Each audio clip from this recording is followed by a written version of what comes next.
Dr. Ajay Dua also on the telecast with me. Dr. Dua, you know, Trump is known to draw a hard bargain.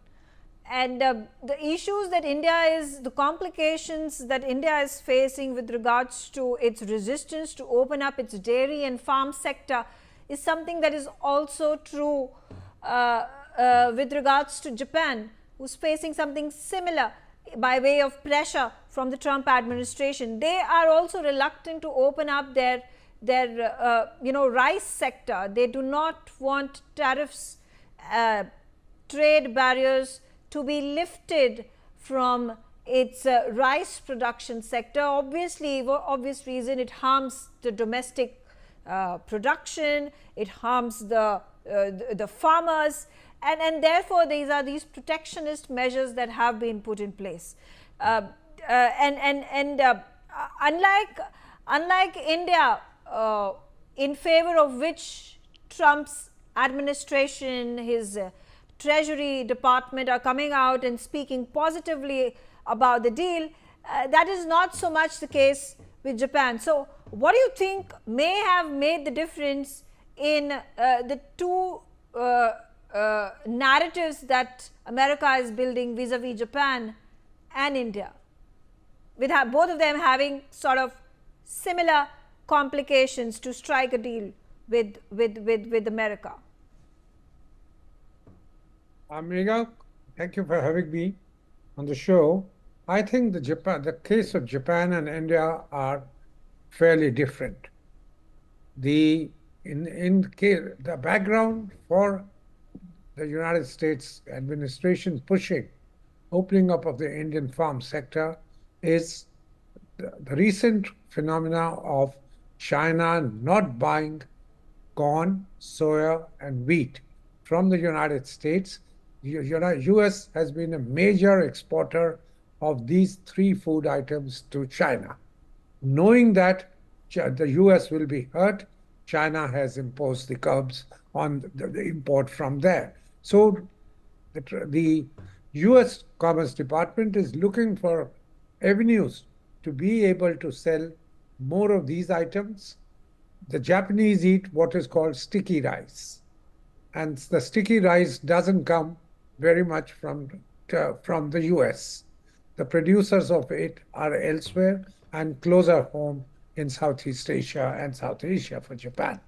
And plus, Japan also protects the small patches of land within Japan on which this sticky rice is grown. So I keep the two cases a bit separate.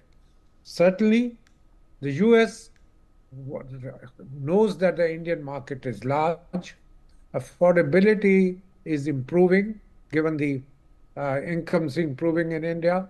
So it is now pressing for two items. Apart from lowering of duties, about which Prabhu Dayal talked about, on almonds, raisins, the so-called agri-nuts, as they call, which come from the US, and certain fruits like apples, avocados, etc. The US wants India to open up its kind of open up the country, and that's what Mr. Trump said. Some very large opening up we're going to see is to GMO, the genetically modified products, which are produced in the US in a very large quantities. Most of the corn produced there, corn is our bhutta. That is fed to the pigs, fed to the animals, etc. The US wants to export that, and that is produced largely using Monsanto's, and now Monsanto being owned by Bayer of Europe, the other giant agri input company now has bought up that. So they want to open up such items which India has said no. We must recall that only one genetically modified crop is allowed to be grown in India, despite 30 odd years of GMO crops being there, and that is BT cotton. And our experience with BT cotton has been a very mixed one. Certain parts of India, including Vidarbha, saw the maximum suicides take place there because they had adopted BT cotton. BT cotton required them to take larger loans from banks and they were not able to service them.